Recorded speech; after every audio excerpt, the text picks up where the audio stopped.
Welcome to the end of March. Our lives are apparently wild, and we should not be parents. Way to throw me under the bus, Crystal.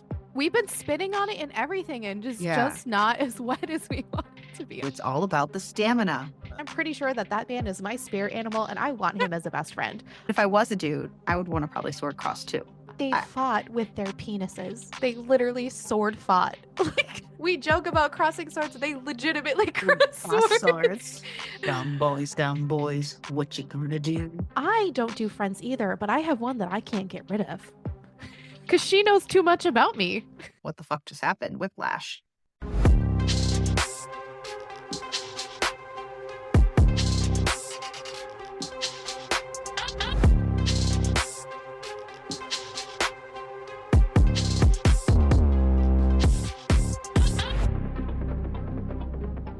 You good? Mm-hmm. I am so freaking Yeah. loady and just like, my whole body just feels weighted down and heavy. My brain wants to explode. I mean, Not doing that again. again, your brain's exploded the first time? No. Oh my goodness. Not switching brain mindsets again. Ever again. Man. Oh, It's been a while. I'm pretty sure you had a story to tell me. Why are you a terrible parent? Oh, yeah. I feel like I haven't talked to you like at all this week because life. Not only that, but I literally don't have all kinds of extra time in my life. Like, I stupidly don't. And when I have extra time, I like to read, right? So, that being said, this has nothing to do with my story. I'm getting there. That being said, I have watched more TV in the last week than I have all year because I have literally wanted to do nothing at all. Do you want to know how far that she wants to do nothing? I had to take over for the week. Oh, yeah. I was supposed to talk today, but Crystal is because I haven't had no motivation for anything. My house is not clean. I have dishes in my sink. I feel a mess. I felt like I haven't really talked to you much last week or so just because I've literally had no motivation. So, no, I have not told you. I was just like, oh, remind me to tell you. So, no, I don't know who decided that I should be a parent other than, you know what I mean? Don't know who decided I should be one Sex. either. And accidents and stuff like And that. not even great sex either. Absolutely not. Just accidental things going on. You know how Oh, this is going to be so bad. I'm so sorry. You know how when you meet a person, you can just tell that they were made with love. Does this explain the attitude? I do not know that. Is that true? Have you never heard that? There are some people that No. you meet that you just know they're such a great human being that you just know that they were made with love. Is that why I'm such a shitty human That's being? what I can't believe you've never So heard my that kid's just before. destined to be an asshole his whole life? That's why that's what I was like, this is gonna come out great so luck bad. having a bitch for a mother, but like the look. I can't believe you never heard that. Yeah, I've heard that where like some people just you look at them and you meet them and you talk to them and you're like, that person was just, was made with like candlelights and sexy music and like Never, love. like thought that or heard that like ever. Oh, well, I hear it. I've heard it quite a few times. Now I'm gonna start like thinking about people, but then it's gonna give me pictures. Oh my god, what is wrong with me? But I'm just saying, like, you got to think about that. We are getting way off top here. Okay, Topic sorry. here. I would give you an example, but we'll derail even more. Like, yeah, whoa. Okay, I can't think of anybody that could be like, what? Here's the problem. I'm sorry to everyone who came here for gay hockey sex. Hold on, just pause for just a moment. Yeah. Okay. So it's okay. Here's the problem. It's not going to be anybody you know about, but That's sad. It was because it was in the K-pop thing recently. That's why. And he went on this show. It's a very gay show, and he was talking about how it's pretty. on theme. Yes. So he was talking about how pretty his mom is. And he is often asked why his mom likes his dad.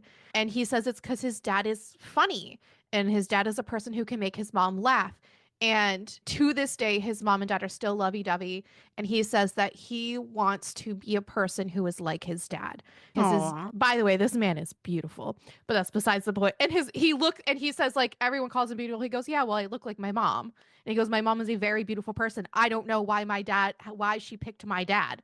And then he talks about how his dad is a very funny person and he treats his mom so nicely. And so that's probably why. And so he wants to be like a person. And I was like, oh, and all the comments are like, you can tell he was made with love.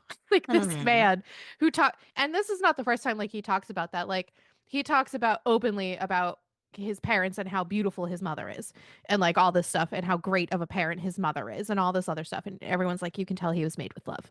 So that is where that came from.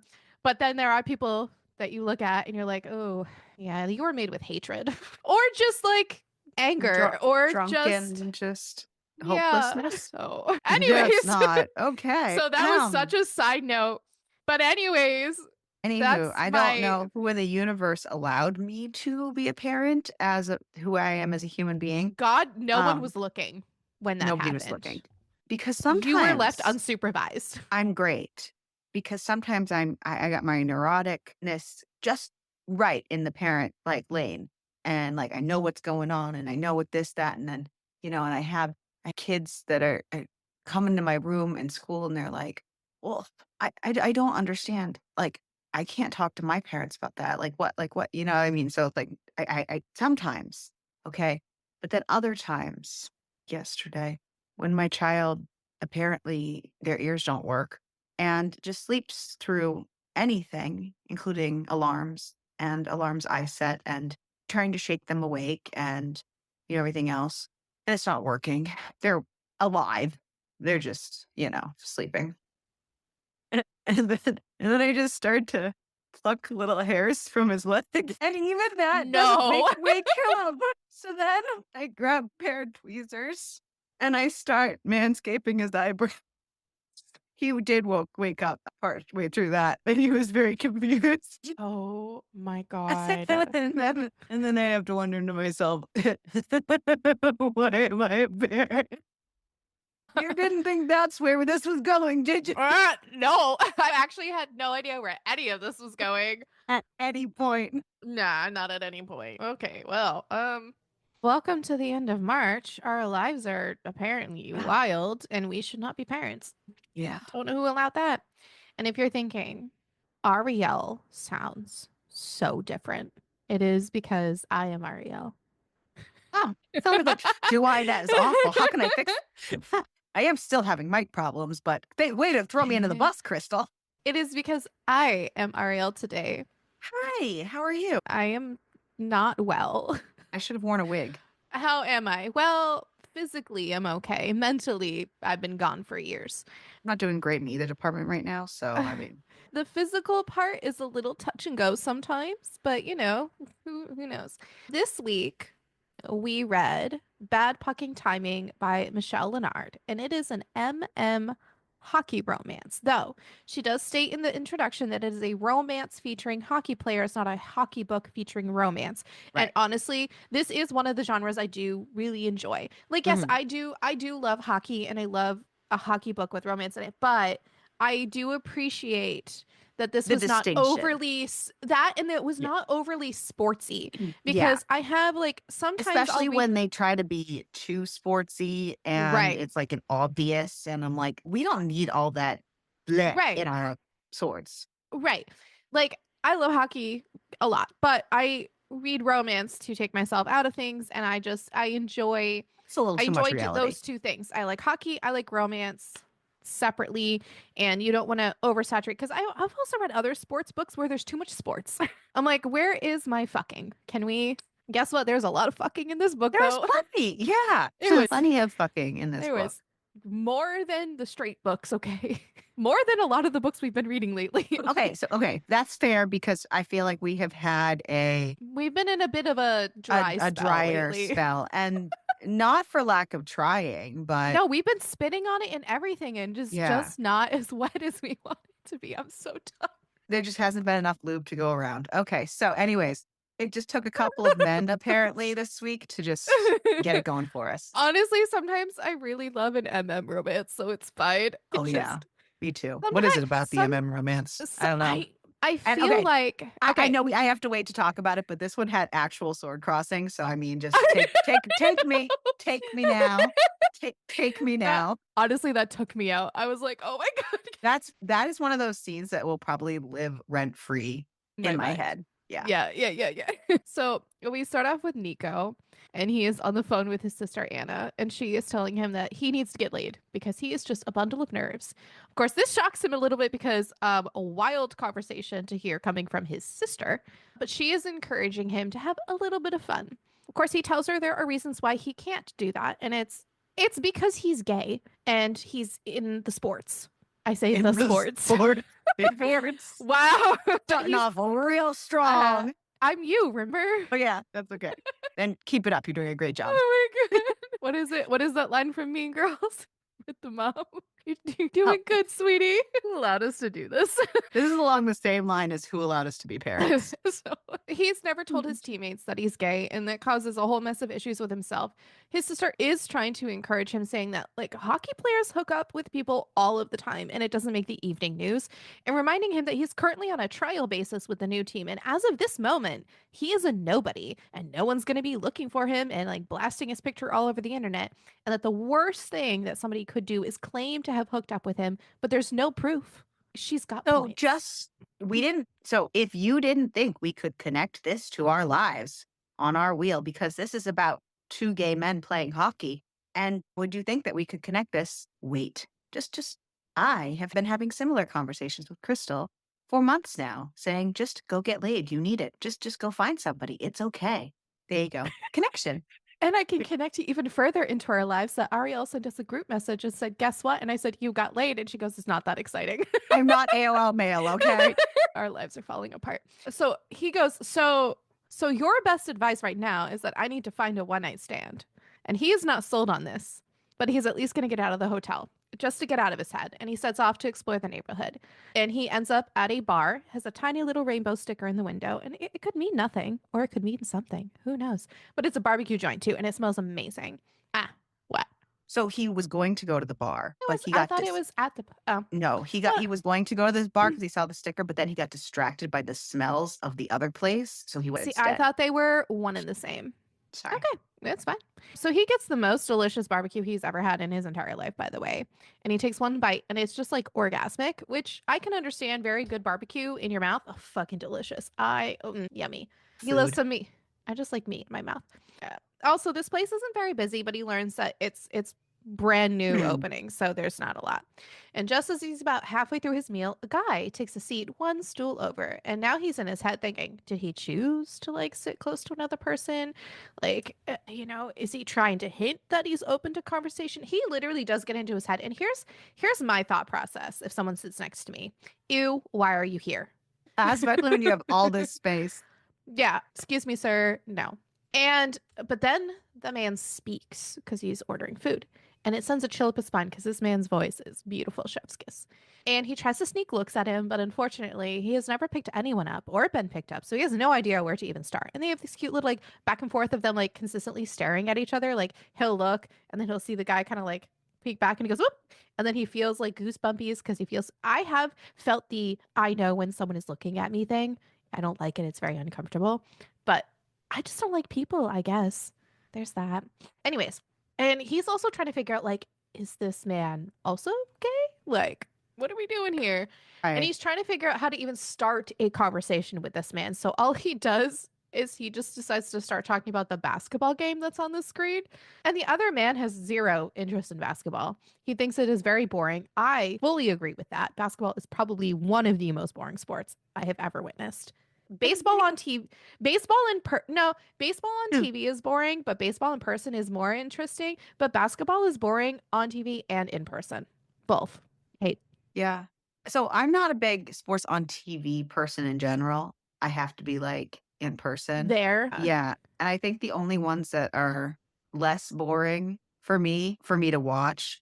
Well, actually, I'm less bored if I'm watching in general, but I like Mhm. watching hockey and I like, or I will occasionally enjoy I think watching I hockey, think I think and I hockey is good will. on TV too. Like because it's so fast paced. Right, and football I can handle on TV sometimes, but I there if it's not exciting enough, I get bored fast. Yes. But I think that's why, like you said, it's a faster paced thing, and maybe because I know what part of what's going on.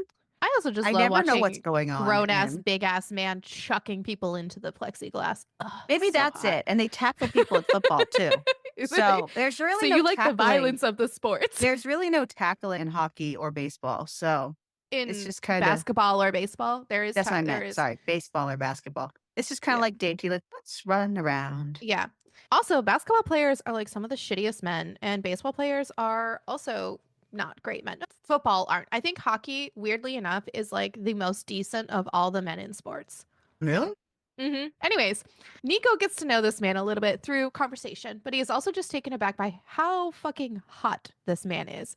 But he also learns that this man, not really a sports fan. So he tries to change the conversation a little bit by asking, hey, listen, okay, spectator, if you could create any team with anybody, what would it be? And he's like, I'm not a spectator. Why would I know these? He goes, listen, first of all, I would pick, Nico says, I'd pick Obi-Wan Kenobi. And I was like, I'm instantly on board. I am on board with this dream team right now. And so they end up diving further and further into nerdy choices, which is fantastic. And that opens up this other man to more conversation to the point where they end up including women in their dream team to distract the men from. They're like, well, we could use this person like Jessica Rabbit, and it would just distract the men on the other team to whatever. And I think it was kind of like a test to be like, would you be distracted by this woman? And he goes, I wouldn't. And they settle also on Ryan Reynolds, and Nico's like, I wouldn't be distracted by Ryan Reynolds. He's not really my type. And he goes, the other dude's like, he's everybody's type. He goes, nah, I like dark and mysterious, which also, by the way, happens to fit the stranger. The stranger tells him, well, Ryan Reynolds is definitely my type, but your dimples are sexier. Ugh. And then he lists off his weaknesses, which is 6 foot or more, which Nico's like, check. Blue eyes, also a check. And a long, thick dick. And Nico says, would I sound like a jerk if I said check? And inviting him to see his dick, basically. And make sure that he is proportionate. And I will tell you, not all tall men are proportionate. No. No, they're They're not. not. You cannot take height Mm. and dick size the And you same. can't take shoulder width, and you can't take, like, There's literally no, you can't take any no, of that. Nope. no. No feet, no nothing. I would no. I wouldn't know at all. I Ugh. wouldn't know. Yeah. Have The not been. I got nothing. I don't know what you're talking about.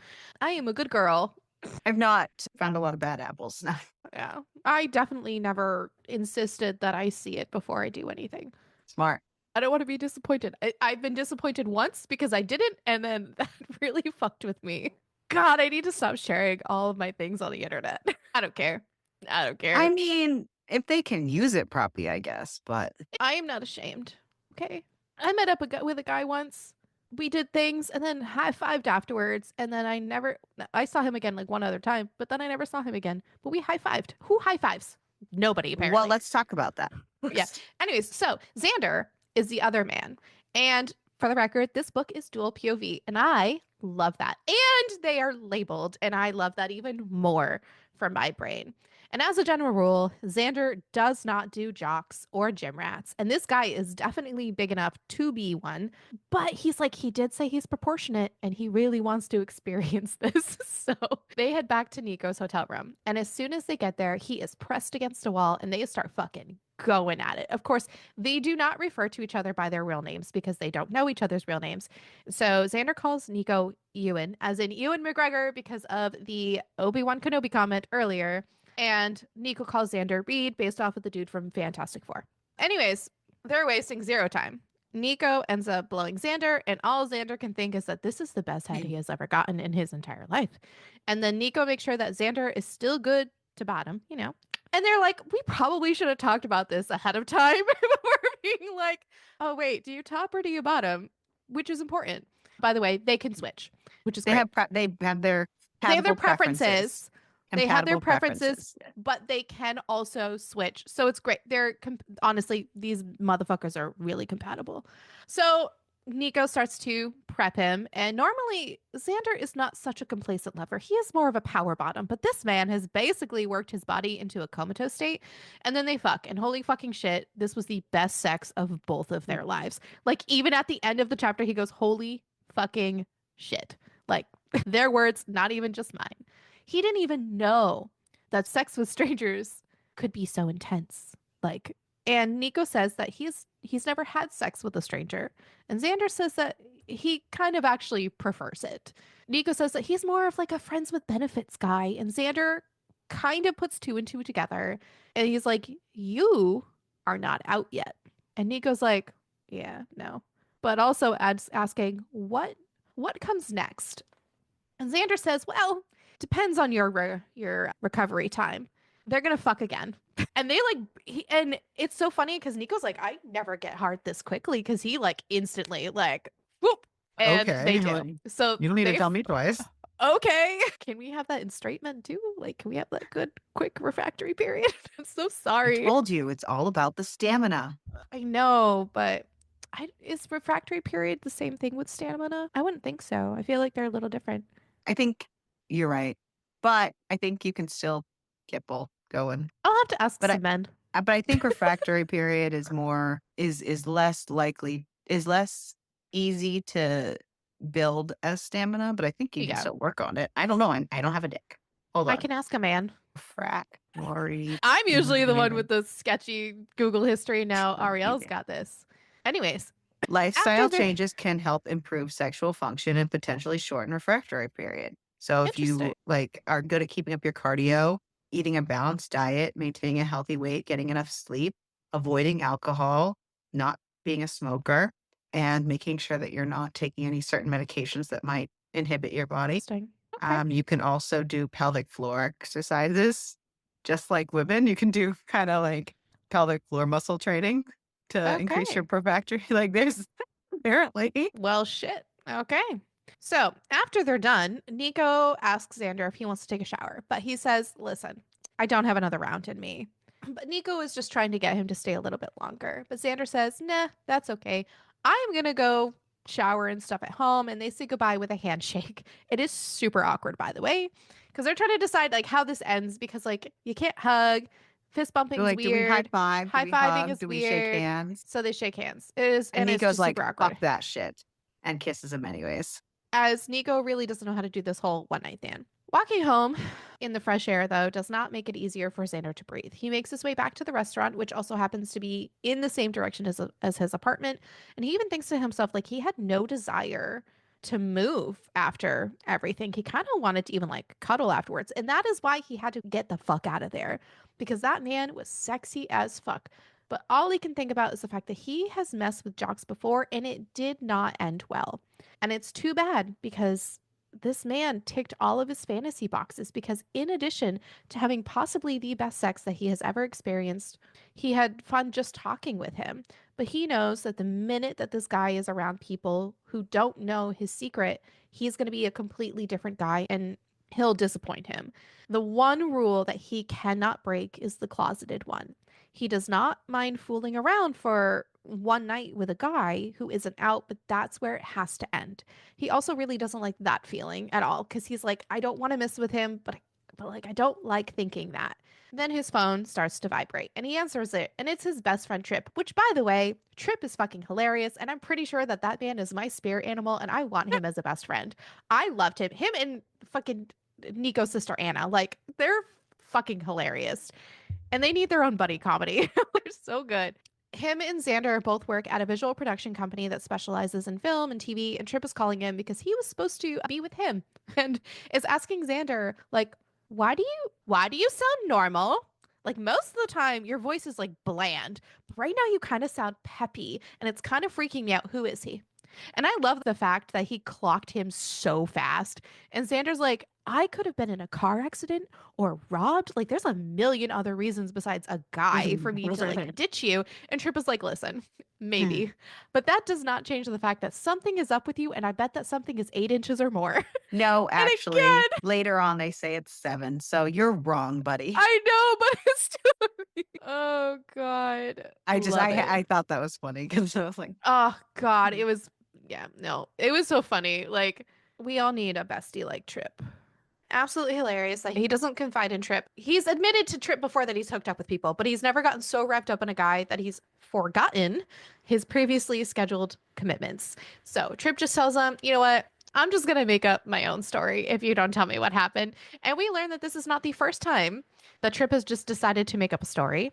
Years ago, Xander disappeared from a concert and a group of them went on and Trip just made up a story and filled in the blanks. And he even put it to video, like stick figure Right, video. it should be known, like, their job is literally Yeah, making videos, so, like, correct. it Yeah. wasn't outside of, like, his own so he I stated that. created basically a porno of him, what he thought would happen with stick figures. And honestly, it was so much better than the real version. And sure So he enough, loved it.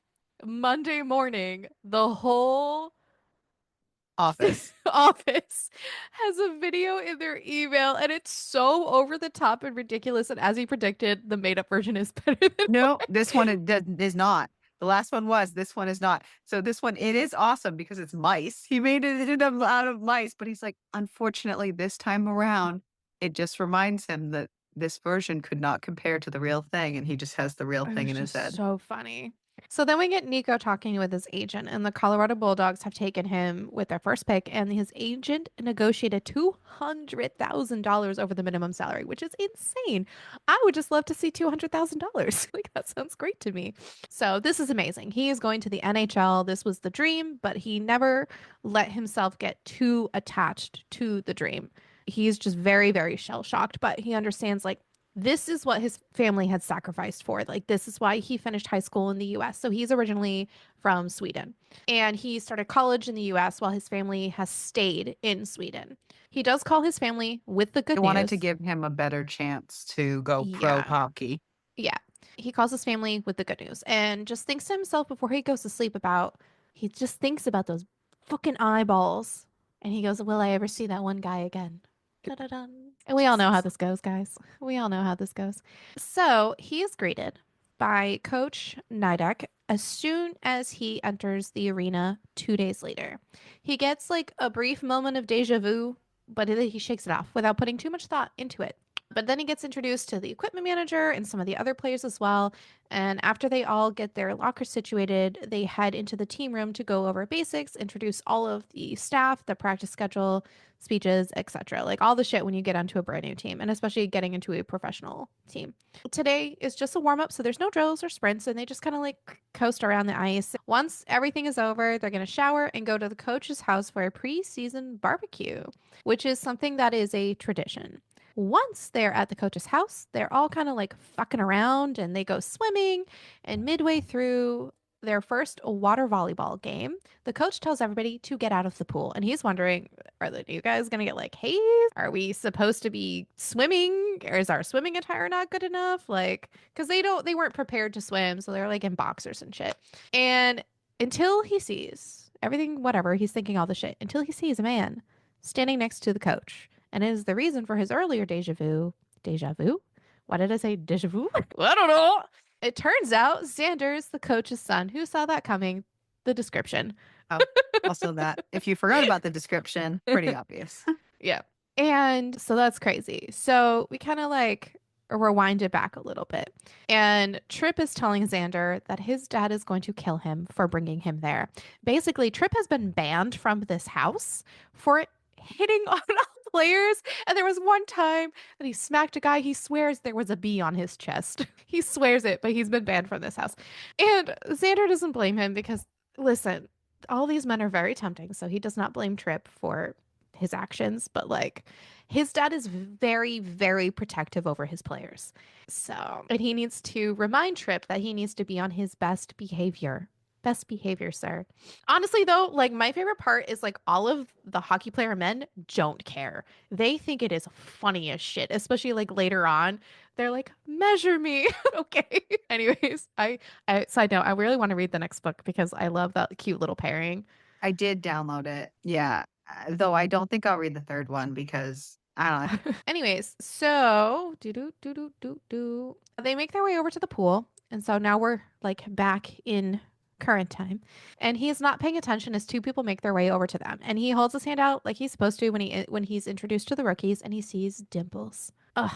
And he is quite shocked.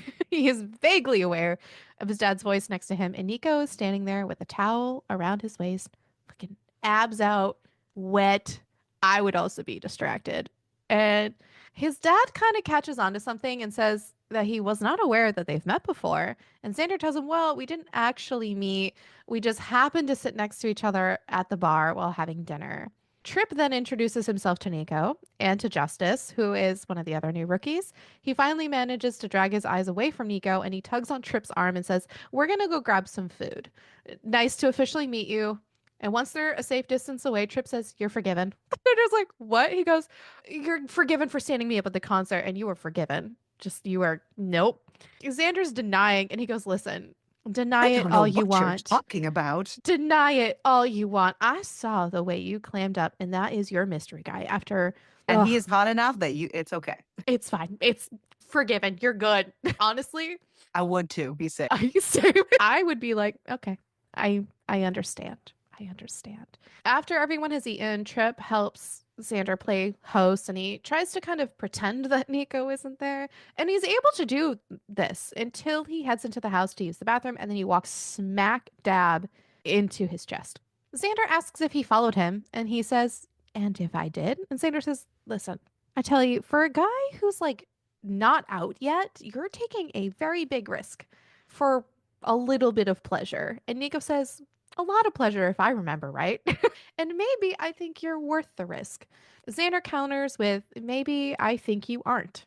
Nico is really trying to convince Xander to give him a chance, more so to fuck one more time.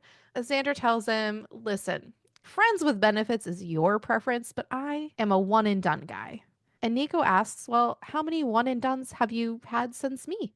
And Xander tells him he does not really have the right to ask that question. He really does insist, though, that because he's trying to like express to him he needs to chill and like be more careful. He insists that getting drafted at 20 instead of 18 is a really, really big deal. And he doesn't want to screw that up by getting caught with the coach's son. He does not want to be Nico's secret. So he needs to go back to his teammates and celebrate his accomplishment with them. This entire book, all I had was like the Dirty Little Secret song on Yes. soundtrack in my head. Yeah. Yeah. As You Nico's my trying to dirty leave the little bathroom, he bumps into Trip, and Trip just says, none. That is the answer to your question. And he had to think about it for a second, and he goes, oh. I'm all for this because Trip is definitely shipping these two. And he goes, I want this. And Nico thinks that, you know what, this could mean nothing, or it could mean a lot of things because not all guys feel the need to hook up every weekend. But since his friend made it a point to tell him, he believes it has to mean something. And he hopes that somehow their one night meant as much to Xander as it did to him. Is he thinking rationally? No. If he's being rational, he would do exactly what Xander said and focus on hockey. But this man has been on his mind so much, and he was never even interested in more until he could not put that night that they had together out of his head. And it may have just been one night, but between that and the cookout, he has seen enough to know that he can trust Xander. And like, there's a little bit of fate in there because he keeps running into this man. It doesn't help. I mean, granted, Xander is the coach's son, but that's besides the point. The next day at practice, we get some conversations between all the teammates and everything, and towards the end, they invite him to a concert, which actually just so happens to be the exact same concert that Xander will be at. And, you know, Xander doesn't surprise, complain. surprise. Surprise, surprise. Xander, by the way, is not complaining about the show. He doesn't know that these people are coming because he gets to go to a lot of free shows because of tagging along with Trip because Trip does his music videos and stuff. But he just doesn't understand why Trip is currently recording something with like not perfect lighting. But he's basically filming the band to create an animated version of a live concert for them, which is actually kind of really cool. And Xander goes to grab a drink for them, and all of a sudden he gets a wisp a wisp. That's not the word. A whiff of crisp, clean air. And he goes, that shouldn't be in here. And he turns around and he meets Nico's eyes. And Nico says, I thought I recognized that ass. And Xander goes, you're stalking me. Nico says, listen, I tried that unsuccessfully, by the way, but fortunately, you keep saving me the trouble. Apparently, you know, he may or may not have popped by the barbecue restaurant one or two or 10 times to see if Xander was there. And Nico then invites himself and a few of the hockey players that he brought with him to join Xander and Trip. And of course, Xander's like, I didn't invite you. And Nico says, that's why I invited myself. Xander says, didn't Problem we talk? solved. Right? He's like, didn't we talk about how you need to focus on hockey? And he just goes, I am here with my teammates. And now I'm talking to another friend. Xander asks if that's what he wants them to be. And Nico says, no, I want more. So now they're all going to grab a seat together. And Trip is having a fucking grand old time. And Xander starts to get a little bit more tipsy. And Nico knows that it's his fault that he's getting tipsy. So he is going to bring him home. He asks Trip for the address, but he doesn't give it to him. He just like puts it into Google Maps. But then he also puts his own phone number, Trip's phone number, into the phone. So if anything happens, he can call Trip. He says, listen, I'm trusting you. And if you let me down, you got a lot to answer for. They all say goodbye. And he helps Xander to his feet and they make their way to But the the exit. dumbass is a baby idiot because he went into the other app to Yep. do Trip's phone Yep. number and Uber, and then when you go back, and this happens to lots of us, you go to Google, and it's not there anymore. A lot of Yep. times you can see it in your history, but sometimes no. Yeah, not always. Yeah, yeah. So they make their way to the exit and Xander dangles keys in front of Nico's face and tells him he needs to drive. And he learns that Nico does not drive because he doesn't have a license and asks for Xander's address because they're going to have to Uber. Turns out, like Ariel said, he accidentally closed out of Google Maps and lost the address that Trip put in there. So instead, because Xander is refusing to give his address, they end up at the team owned condo. Xander asks what they're doing there because he thought that Nico was taking him home. And Nico's like, that was the plan until I closed the maps and you wouldn't give me your address. So here we are. Xander says, you've graduated from stalker to kidnapper. I just want you to know that. Xander tells them that, you wanted to be more than friends, but you realize that being your friend does not translate into me being your dirty little secret. I am out and proud of who I am, and I am not going to shove myself back into a closet because you can't say the same. Of course, Nico is saying like this is not what he wants either, but he doesn't know what to do. The pull he feels towards him is just as strong as the one he feels towards his career, and he's never felt so comfortable around another person, and not just in bed.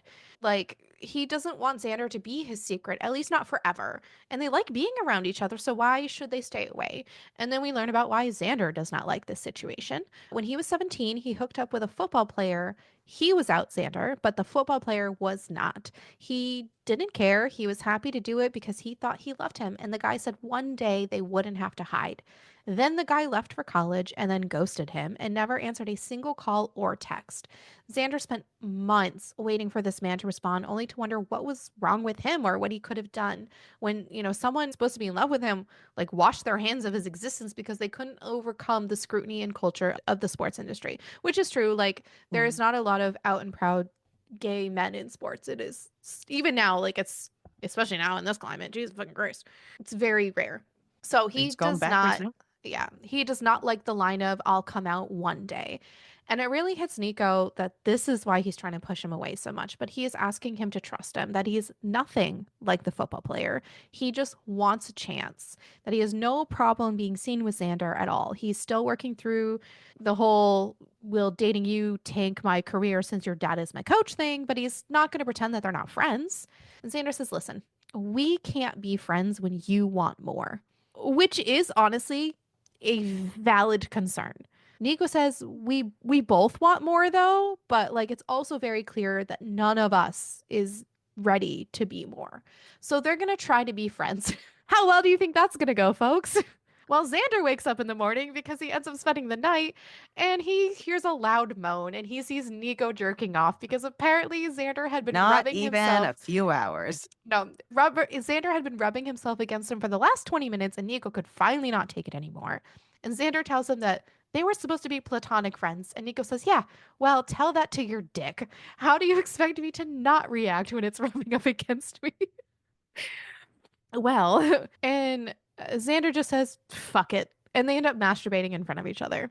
Also, while Xander was drunk, he had told Nico that he would teach him how to drive. So after the whole masturbating thing, they have coffee, and Nico's like, so when's our first lesson? And he goes, what? He's like, you're going to teach me how to drive. You're going to help me get my license, which is insane. Nico, later on, then video calls his sister, and she's like, I'm sorry. You're doing what now? And he tells her that he's going to learn how to drive. And she goes, okay, who's teaching you how to drive? And he says, a friend. And she starts to tease him because honestly, she can sense that this man is more than a friend. And she even tells him, like, how it goes teasing, but then she is concerned. She's like, how long are you going to do this to yourself? Like, you can't deny who you are. You have someone you're interested in, but you're not going to pursue it because you're hiding that part of you. Then he lets it drop that it is the coach's son. And she goes, what the hell have you done? Just you screwed kidding. you screwed a hot guy and now you kind of like him, but you're in the closet and he's related to the man who can make or break your entire career. And he goes, Yeah. listen, I'm not going to fall for him. It's like, it's going to be like a friends with benefits thing. And she goes, you think that you can actually casually hook up with the coach's son and it won't bite you in the ass? No, like either you keep your distance or you do right by him. Anything less is you risking your spot on the team. Nico knows that she's right. It would be the epitome of stupid to throw everything away just to be friends with somebody like he just met, and he's telling her that like she's not wrong, and she tells him, listen, it's not worth it. You need to find somebody else to teach you how to drive, and please leave the coach's kid alone. By the way, he did not leave the coach's kid alone, and he's like, I'll cancel. He does not cancel. And all he did was think about it during, I mean, like he did think about canceling during their morning skate. He thought about it again during the weight room. He thought about it again during scrimmage, and he just couldn't cancel. So they do meet up, and Xander takes him to a parking lot to learn how to drive, but he calls Xander out because every time they hang out, it's like starting from the beginning again. And Because Xander has his Xander walls keeps up. getting like really, he keeps giving him the cold shoulder. And Xander tells him, this isn't the cold shoulder. This is just me being dark and brooding. Isn't that your thing? And Nico's like, if I was trying to fuck you, yes, but I'm trying to be friends with you. Xander tells him that he doesn't really do friends because like friends know things about each other and things that he doesn't share with people. And there's stuff he's never even shared with Trip either. He just doesn't know how to do this. Here's the thing. I don't do friends either, but I have one that I can't get rid of because she knows too much about me. We're gonna have to Listen. die. One of us will have to die, or we'll go Romeo and Juliet style. Solid. We're not star-crossed lovers, guys. We could be. You Oh, just we could don't be. know it yet. Yeah. Ooh. Vigo says, look, I'm weirded out by this too, but I've never been honest about who I am with anybody, and it scares the shit out of me. But now that I know what it's like to be myself with someone besides my sister, I don't want to give that up. And Xander's like, you have a sister? And we learn that Anna is his twin. And Nico even says, like, she thinks I'm being an idiot right now hanging out with you, which, sweetheart, sweet baby boy, you are. You can't run from your damn feelings. So they learn how to drive, and Xander asks when he finally turns 21. So, by the way, Nico is 20, Xander is 24. But they need to figure it out so that they can decide if he's going to need a learner's permit before he can drive on the road.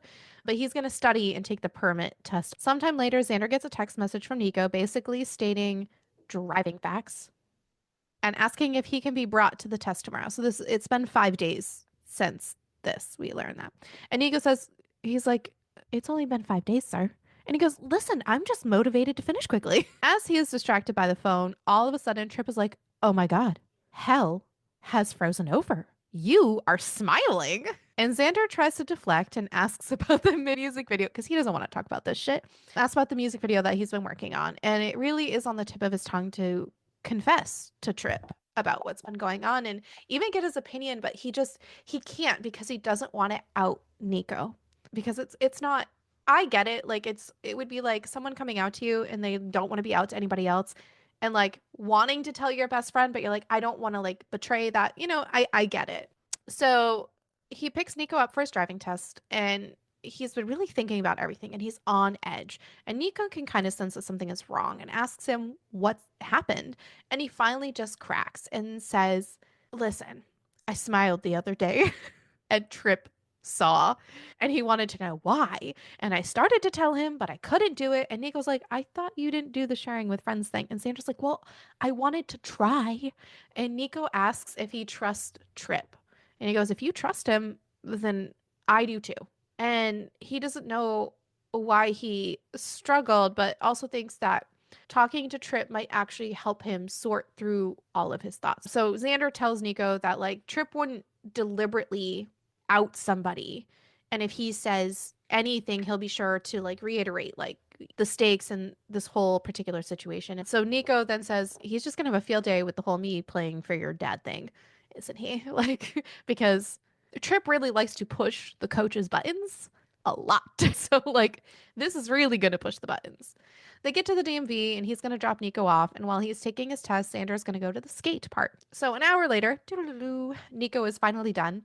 And He's he got makes his his way permit. over. He makes his way over and he sees a sweaty, shirtless Xander. And he knows that he is supposed to be platonic friends with him, but there is no rule against ogling him for the spank bank. And he is sexy as fuck.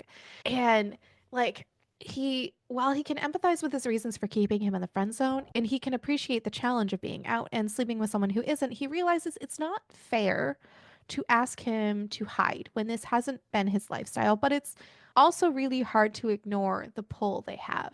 And he's just staring at him, by the way, and 20 minutes go by before Xander actually notices him. So this man's just staring at him. So he went from like stalker to kidnapper to like creepy starer. Not really creepy. This man is in love. Obsessed.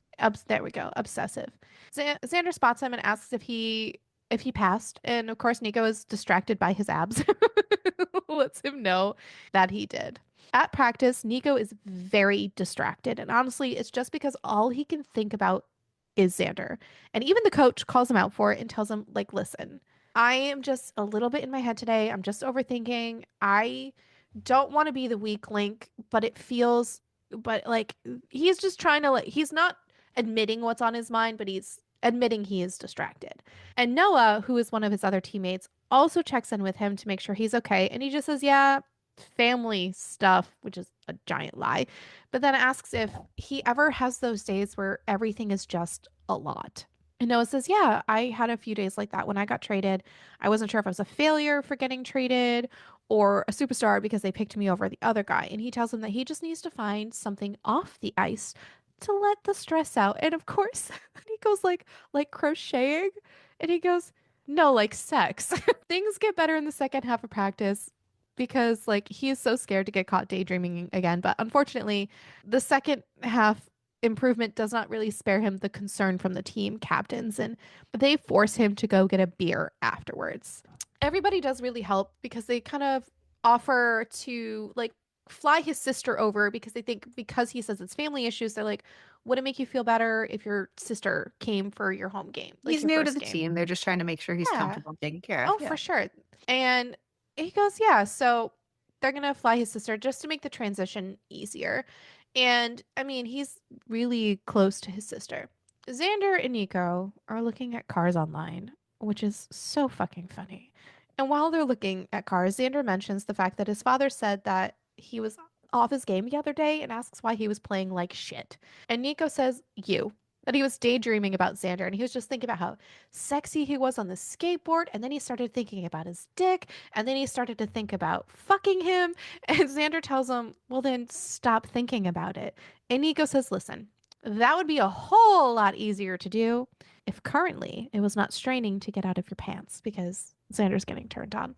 Xander says, "Listen, we're supposed to be platonic friends." And Nico says, "We said we tried that first, remember? And I think we're doing pretty good at it.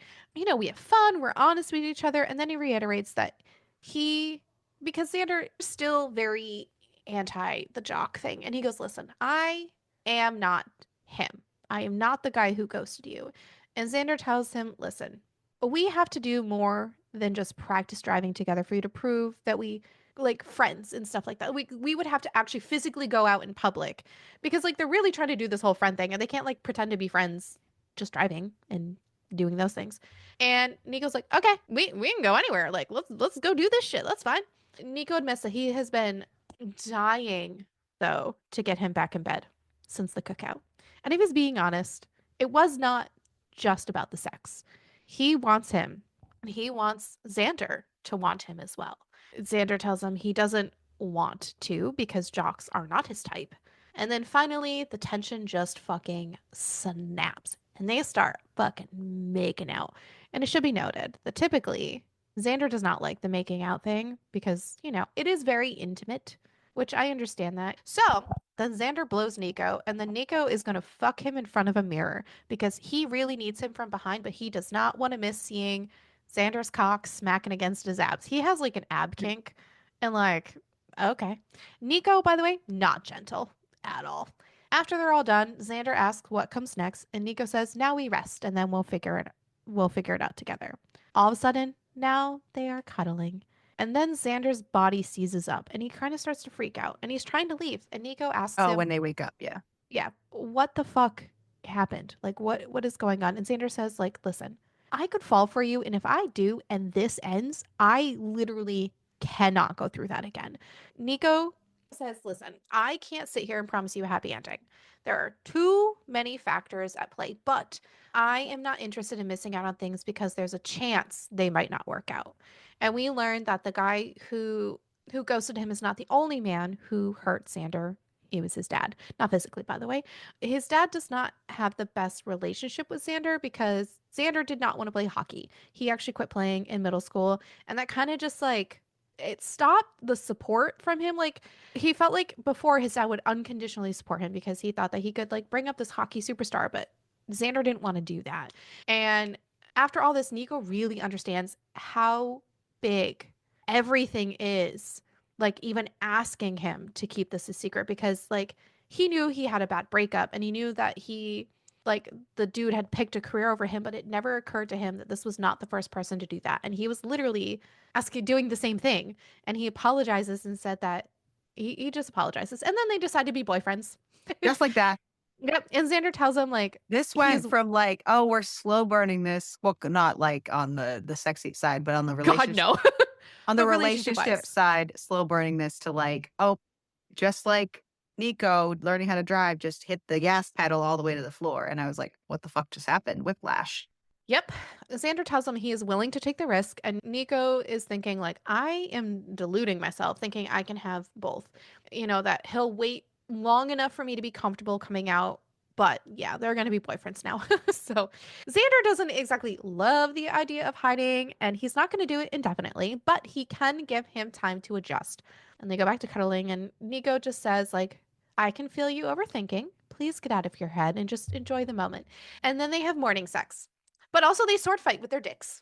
Quite literally, but they call it like lightsaber battling. And it is the funniest goddamn That thing I have ever read. it was literally probably the best scene in the book. They I, fought with their penises. They literally sword fought. Like we joke about crossing swords, they legitimately cross cross swords. swords. And they made it so nerdy and they both loved it. Like it is Right. so funny. Xander then ends up hanging out with Trip, and Trip basically lets him know that he knows that what Nico and him are doing. And he really tries to reassure Xander about his worries, especially with Xander hoping that Nico can be known for his talents and not just for his sexuality or the relationship he has with the coach's son, especially favoritism and stuff. Like Trip calls him out and says, "You guys are in love." And Xander's like, "Okay, hold up a second. Who said anything about love?" But Trip tells him, "Listen, all of the time that we have been friends, you have never confided to me about your personal life until this one. And also, you're smiling so much." But then he also tries to be like, have you guys gone on a date? Which is, they have not. And he explains, like, no, like, he needs to secure his status on the team before coming out. And basically, Trip is trying to point out, like, you are allowing this man to be closeted and you are out, but you're still willing to put yourself out there with him. And you want me to believe that you're not in love with him? Like you are repressing all of this stuff that you were like anti everything, but you're letting it happen for this one dude. And Xander asks him, like, what kind of a guy goes back into the closet after being out for a decade, because that's pretty much what he's doing. And Trip just tells him, listen, it's the kind who found someone worth making sacrifices for. Xander tells him that Nico actually told him to tell Trip and that he trusts him to share his secret with the people who would respect it. But then they have a real talk about the length of a hockey career and the implications of being gay in sports and kind of really everything, which is good. I'm glad that they were having actual conversations. And then we have Nico and Xander on a date playing putt-putt.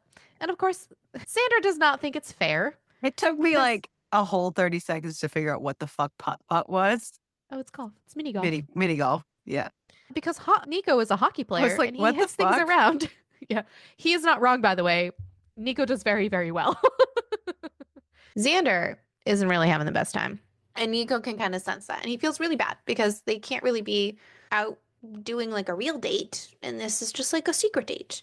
And then stuff just like feels off. And Xander tries to reassure him, like, look, you're being very optimistic. You don't know what to expect. That's why you feel off. Because like Nico doesn't know how to behave. Like he's never done the secret shit before.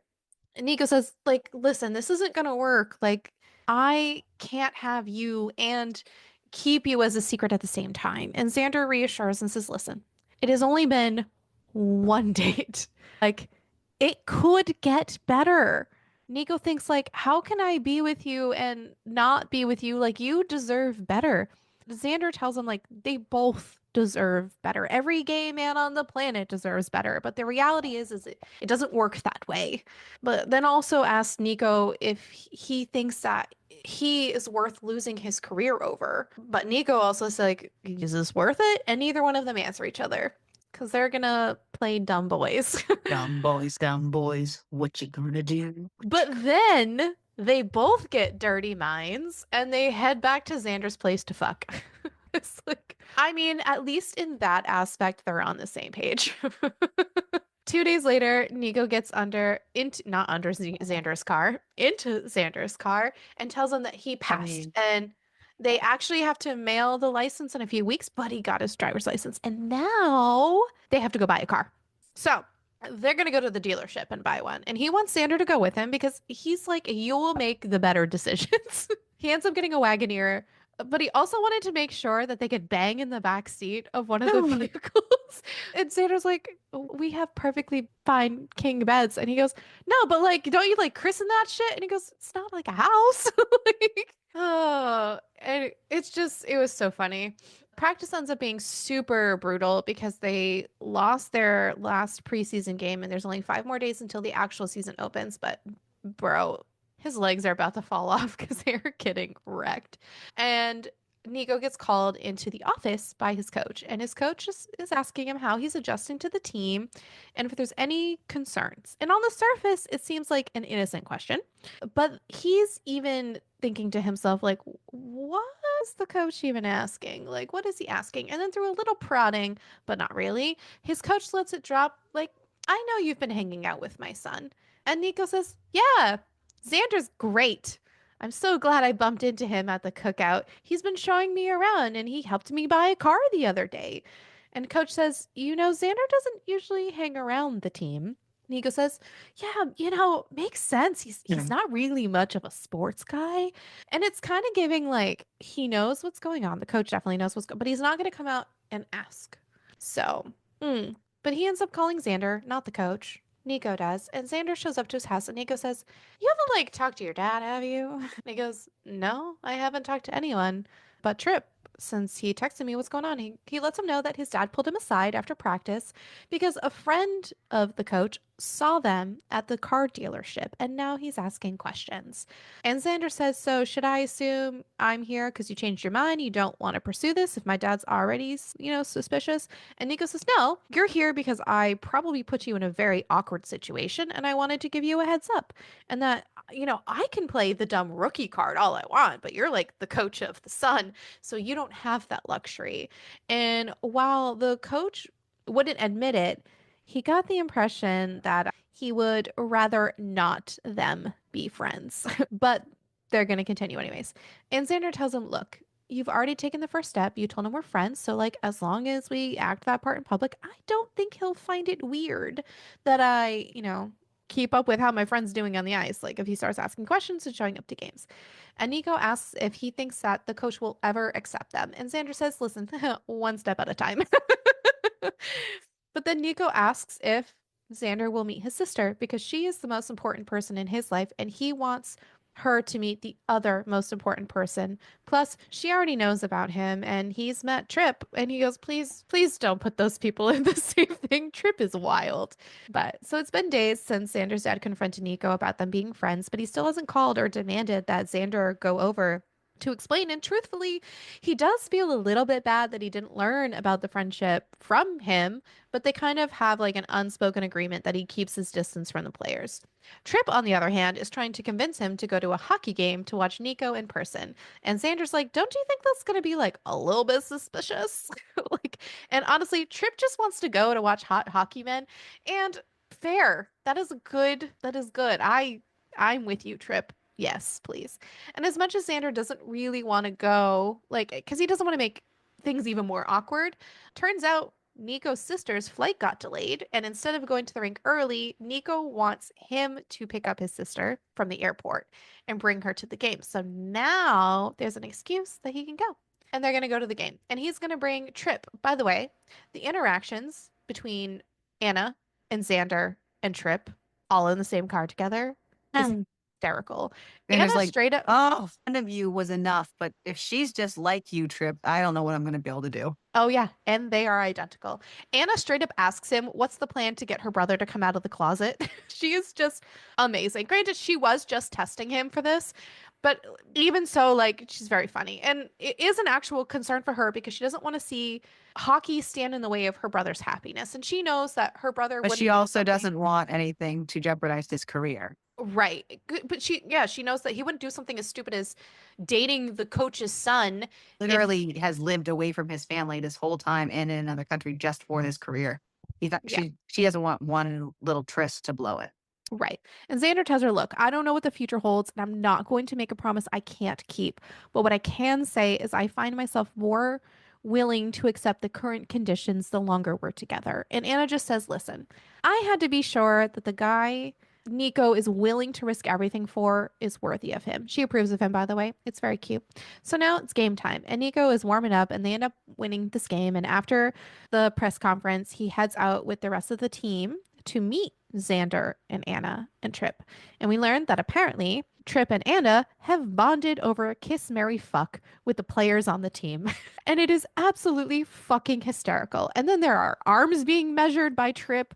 There is like boosting up the egos of some of these men. And overall, it was just so funny because they're all like interacting so nicely. And it's really kind of wholesome in like a weird way because they're all definitely being sexualized at this point. But like it's like weirdly wholesome, I They guess. like the attention. They're little They attention really, whores. really do. And towards the end of the night, Anna kind of asks if her brother is in love, and he just says he's starting to think he might be. Xander thinks that hanging out with Nico and his teammates, it felt really good. And especially felt good because his teammates know that Trip and him are out and gay, and they didn't have any issues with it at all. Because obviously that is a concern for him. And to be honest, they never really have acted like it was an issue before, but like he really wants the approval of the teammates. And now he's thinking like, what about his dad? Like he doesn't want to think that like because the next big issue is going to be thinking that there's going to be favoritism with Nico dating the coach's son, and he doesn't want to have to back his dad into a corner. But like the reality is like everything is a clusterfuck. Like that's just, and thank God that he is staying at his own place while Nico's sister is here because the what ifs in his brain are going completely out of control, and all he can think about is like, please don't break my fucking heart, because he's pretty sure it just it belongs to him at this point. Trip sees him the next day and he kind of calls them out for not being very subtle when they were out with the teammates. Trip could tell what was going on, and he knew the other teammates didn't because Trip and Anna kind of distracted them. But again, they were not being subtle at all. And he's like, you guys really cannot do the friend thing successfully. He's like, did you think you could? Did you think you could really be friends successfully in front of these men? Because bitch, no. Like, and Trip can see it in Xander's face that he is considering whether he can live with only ever seeing Nico in private. And he says, you're supposed to be the boyfriend who supports him coming out, not the one that enables him hiding. And he tells him, listen, you went from a strict rule about dating closeted guys to thinking you could play buddies in public to living like hermits. You are not sacrificing, you're regressing. And love is not supposed to work this way. Obviously, like you wouldn't be making all these concessions for Nico if you weren't in love with him, but like unless he completely misunderstood the concept of love, it's supposed to enhance your life, not hinder it. And he just wants to make sure that Xander is looking out for himself as much as he is looking out for Nico's career. And it really does hit Xander that he is in love with Nico because he didn't realize this ahead of time. And he's like falling deeper and deeper. And like, he's not going to tell him because that would just add pressure that what he's already feeling with his career and the secret. And we all know how these stories go because Anna even confronts Nico and asks if he's going to tell Xander that he's in love with him. So both of these men are in love with each other, but they're not telling each other. But their prospective like best friends are like, you're very clearly in love with this other man.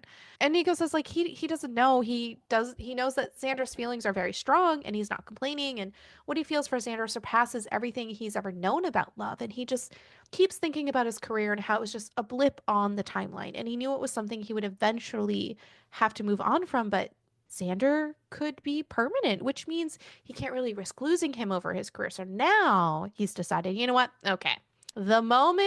When the moment is right, I am going to tell him. And then it's been 5 days.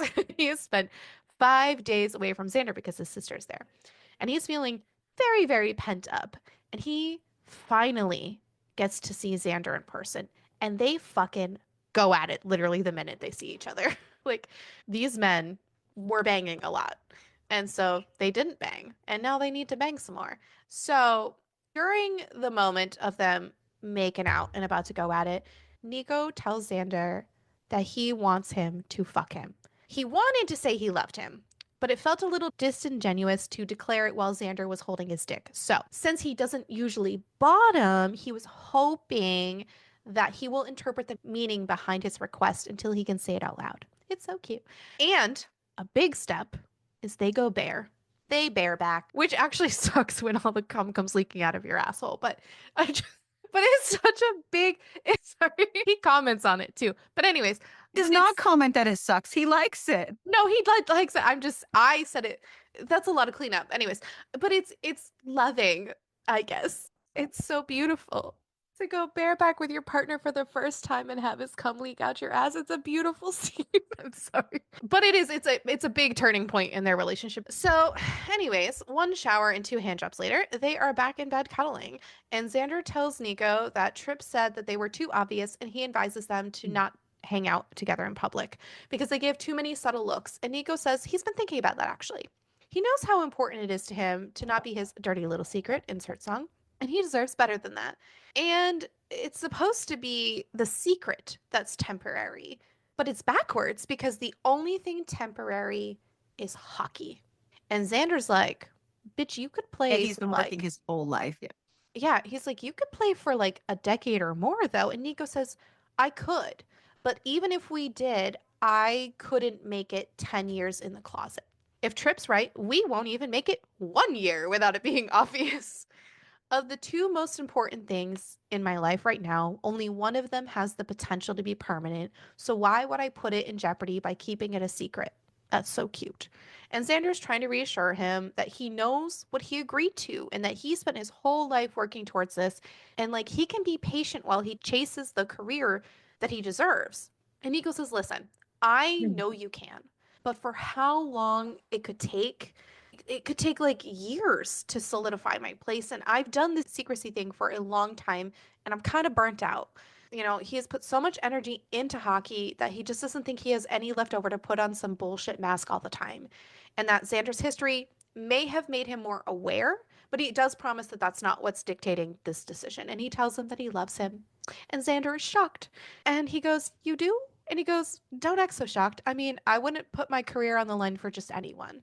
If he has to leave hockey behind, he doesn't really know anything else that might take him a while. He can't promise that that decision's not going to make him a little broody until he figures out what to do after hockey, but that's okay. And he asks if Xander loves him, and he says, yeah, I do.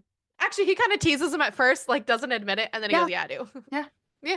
I mean, duh, bitch. That'd be me, be like, duh, bitch. I wouldn't have accepted all of this I'd be conditions if like, I didn't. yeah, like if you wanted me to Maybe. say that, I maybe. guess. I guess. If you really need the words to feed your little baby ego, sure. Yeah. So I'm a during great catch, y'all. same, apparently. Nico asks, Nico's so funny. So the next morning at breakfast, he goes, "So what's the plan? What's the plan? What's the plan for coming out?" And he's asking Xander because he's like, "Dude, you've done it before." And Xander's like, I said I wanted to do this. Don't you have a plan for me? right? And Xander's like, I mean, I guess you could call the team. Like, don't make public declarations or anything like that. If it comes out, you can just like be like, it's old news. So the whole plan is that they're gonna tell the team first. They have not really worked out how they're gonna tell the coach Well, yet. they're gonna well, A couple people on the team. They're he gonna suggested work. that he tell a couple people just to ease it in to see how they react. Because he's like, "Well, do you just plan on just, like, making an announcement?" And Nico's like, "No. I just like, why would I make a big deal out of it? I just want the team to be aware just in case, Yeah. comes up. Yeah, and he's gonna start with the people who he thinks are gonna be more receptive Other people first. announce that they're straight. Like, this is stupid." Right. He's gonna tell them, he's like, I'm just gonna, or 10 days from now, I don't know. He's like, there are, like, bro, I'm gay. I just need to tell these people, like, now. So he ends up telling Noah, Luca, and Justice that he's gay and that he's been dating Xander. Noah's the first one to ask if it's like the coach's son, Xander. And they kind of collectively ask if the coach knows, and he goes, No. They're more concerned that he's dating the coach's kid Yes. than they are, like, of Yeah, him dating other guy. their concerns were not about him being gay. They don't care about that part. They said as long as he keeps defending the goal like he always does, they literally do not care who he fucks. Just make sure that they just want to make sure that Don't him affect the dating the team coach's son negatively. doesn't affect things because they don't want it to come across that he's being favorited, and he needs to be aware that there is going to be people talking and they'll be like, "Oh, he's dating the coach." And like he's not going to be benched even though he fucked up. Oh, well, now he doesn't have to trade away his son's boyfriend. So it's going to be a lot of that. And dating Xander is really only going to just magnify everything. And he's really going to have to deliver if he doesn't want people to talk shit about their relationship. And Nico explains that, like, I have to perform no matter what. Like, dating Xander does not change that. But I do hear what you're saying about people talking shit. If I kill it on the ice, people are going to be less likely to criticize what I do off of the ice. And like, so they're just like all kind of talking about like the pros and cons of coming out. And he thought like the impact it would have more so on he didn't he thought about the impact on the team, not so much like the press and the fans, because like he does not have plans to talk about his personal life to them. Like you said, he didn't plan to make a big announcement. And then Luca chimes in and says, "Listen, I am fine. I don't give a shit as long as you keep kicking ass on the ice, and I'm good with not making a big deal of it off the ice. I would much rather focus on how we're playing than who you're dating." So the talk with them goes really, really well. And they drink because I mean, I would too. And all he can think about is, well, 3 down, that dozen more to go. Then we get Xander freaking kind of the fuck out because they're going to talk to his dad. And speaking with his father is never really easy, but the fact that they're going to come out to his father together is just kind of really tough. But as soon as they walk in to talk to their father, he takes a 2-second look at them and just goes, "Fuck," and asks how long they've been together. They do admit that they weren't really lying to He just him when needed they to see them standing next to each other, and he yeah, was he was like, like, "Ah, fuck." Yeah. They weren't really lying to him when they said they were friends. They let him know that they did try to do friends at first. It just wasn't enough. And honestly, at first, and this part, he reminds the dad, like, "We did meet before, remember?" yeah. At first, this part really didn't make me vibe with the dad very much, but at the same time, he made very, very valid points. And like he pointed out that there could be a huge ripple effect with everything, and it's not just going to affect them. It's going to affect, you've got the team, you've got the sponsors, you've got fans, you have everyone who's going to make an opinion, and people are going to make really horrible comments. And then people are going to blame Xander and say like Xander was like making him gay. And so he's being protective over his son as well, which is really sweet to see, especially considering how kind of like Vander was indifferent he's sure been. that Right, that Yeah. it was going to be the other way around. Yeah, but then there's the situation out there that people could think that the coach is going to give him preferential treatment, and there's just so much. So he tells him like, "Listen, my advice is to keep it between the three of us. I know you guys aren't going to end it because you guys are so far into it at this point, and I assume that Nico wouldn't risk his career unless you guys feel the same way about each other. But you guys are thinking with your hearts, and that's not how hockey works." Nico is then like, "It's a little too late for that. We kind of already told some of the guys," and he goes, "Okay, who did you tell and how did it go?" So Nico lets him know how the conversation he had with the teammates went and their reactions, as well as the different strategies to make it not some big production over his coming out beyond the guys on the team. And that way, if and when their relationship does become public, everyone associated with the team can say they already know and it's not some big secret. And the dad does agree that it's really not that bad of a plan, but he does not have the final decision. Management has to be notified and the PR team as well.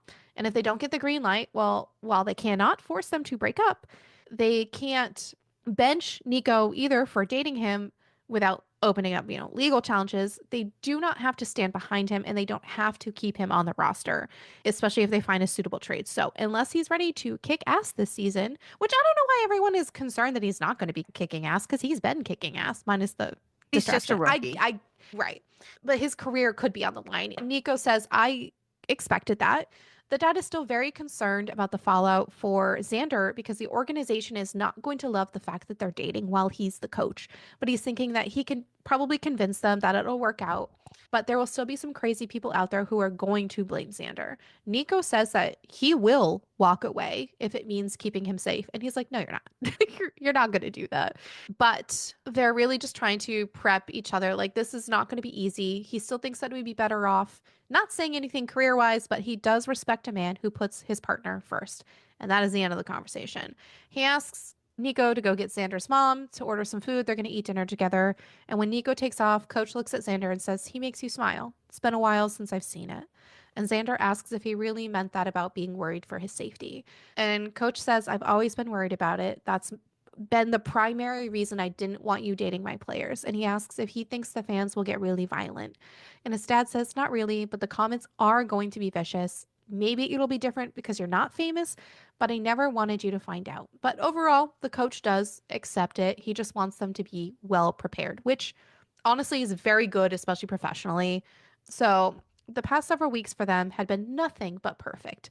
Everything from the support from the teammates and management. So basically, like, he gets to have everything he wants right now, which is fabulous. Xander's going to surprise him, by the way.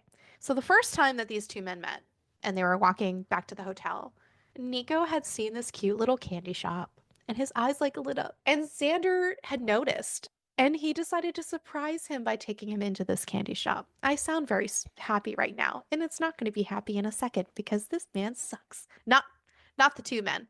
So they walk through and they start gathering up all the candy, and he does try one of them. And then the fucking clerk is a dickhole and accuses them of stealing and then ends up calling the cops. So basically, by the way, just so you know, because they were being a little gay together, sorry, the shop person is homophobic as fuck. That he's accusing them of stealing, that is not his problem. And the cops come and he's like, I am gonna sue them, blah blah blah. And they're like, listen, you can do whatever you want, but like this is like a few dollars worth of chocolate. Like this is not going And to they're go trying to pay anywhere. you. You're literally at the counter trying Yeah, to they're pay like, you yeah. before And we even walked in the door. they're like, we were gonna pay you before we even left. And the owner's like, I don't Well, want because them the back in my cops store. showed up literally as they're trying to hand him money. Yeah. Oh, yeah. And Nico says, not a fucking problem. And then throws he goes, keep the change. And they pay him. When they get outside, Xander's like, look, it's okay. We knew this day would come sooner or later. So basically, as this whole situation was happening between them and the clerk, a lady was filming them on her phone. So they knew this video is going to get out of the whole situation. The officer says, I wish that there was more that I could do. Thank you. And it is a very sweet moment. And they're like, what are you thanking us for? And he says, hope. And it's so cute.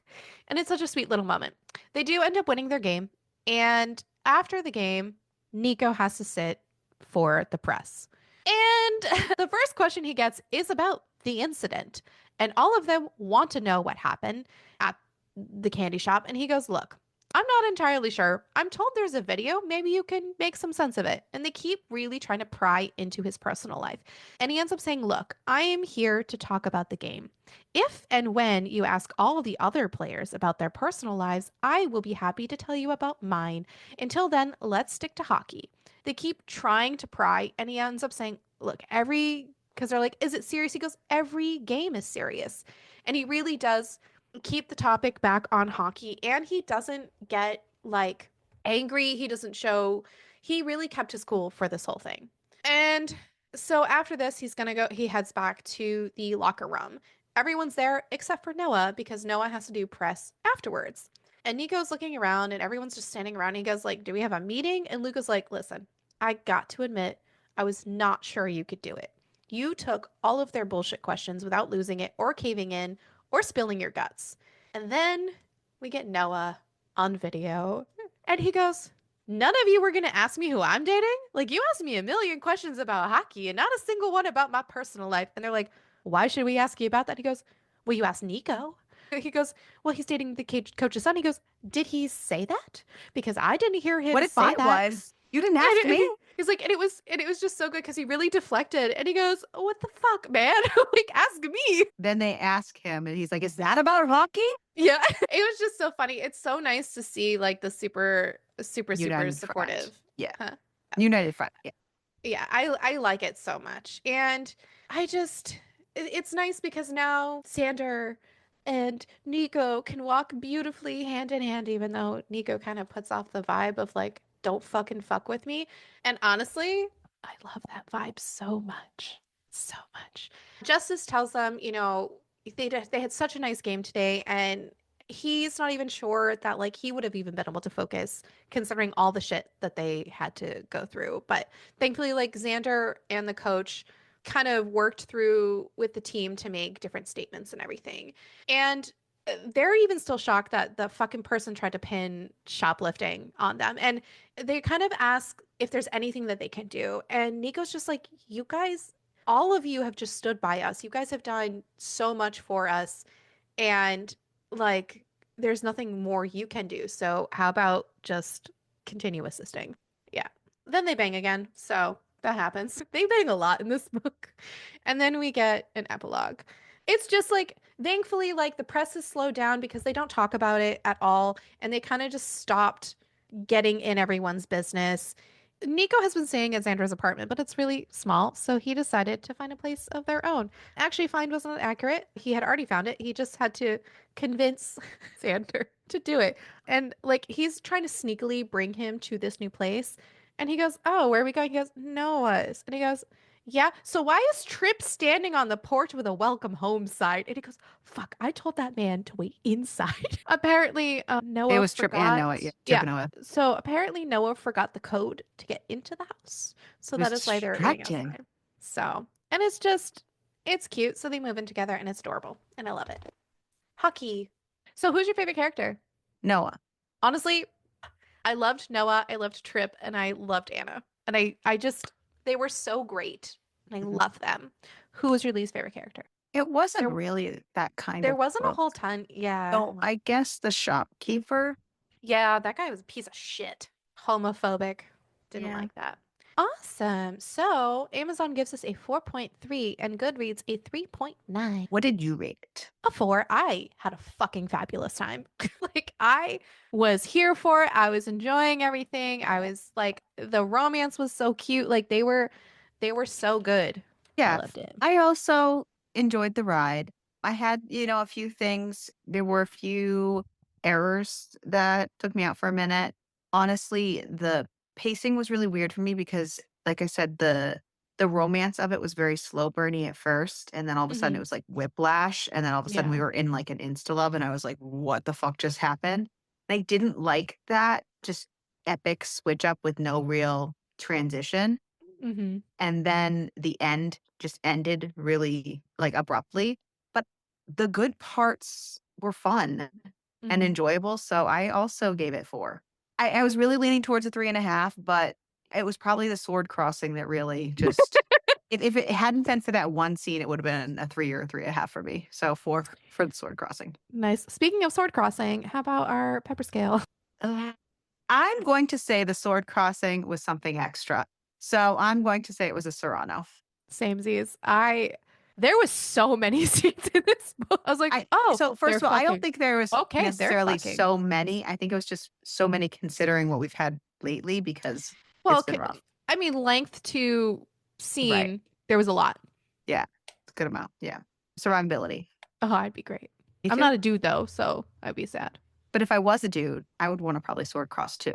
Yeah, that sounds like a fun plan. Maybe we should ask if there's any men who listen to us. I think there's like a small percentage, to be so honest. I haven't looked at it lately. Have you wanted to do that? Have you done that? We want to know. Have You can you ever email us. You sword don't crossed? need to like Have publicly Yeah, comment if you don't you want don't to. need to publicly comment on Spotify. We do have an email address. It is in our link tree Or inbox us on TikTok or or something. inbox us. Literally, you can privately message us on like TikTok, on Instagram. You can email us. I just want to know about the sword crossing. And like even as a straight dude, have you ever thought about it? Like, did that sound like a fun thing? Like just fight with your dicks? Like I don't know. And it Like doesn't not in a gay necessarily, I way. mean, It it doesn't doesn't have to be necessarily need to even in be a gay with way. dicks, I guess. I don't know. Whatever you want to do. Cool I beans. don't know. All right. Well, how are we going to top this one? Oh yeah. Because we actually don't have that many books left. Are we gonna top it like Nico topped Top it Xander? like it's hot. No. All right, yeah, I gotta spin this real quick. Is that, we have 4 left? Yep. Goodness. Alrighty, let me spin this. You ready? Let's see Mm. what we got.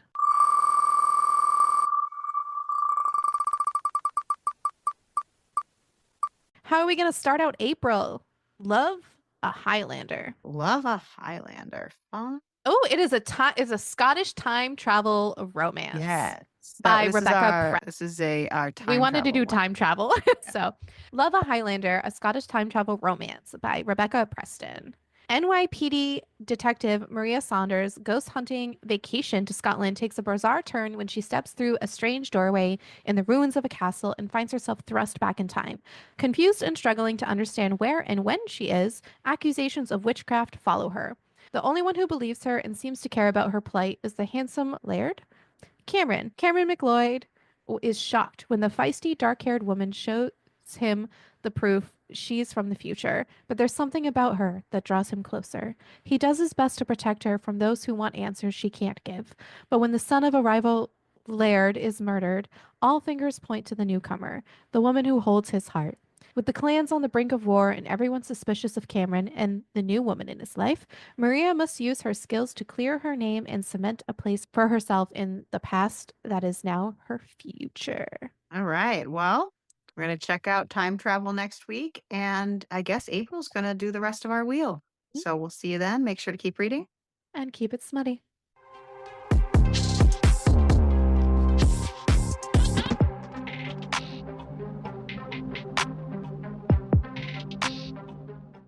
Oh, fuck. Oh, fuck.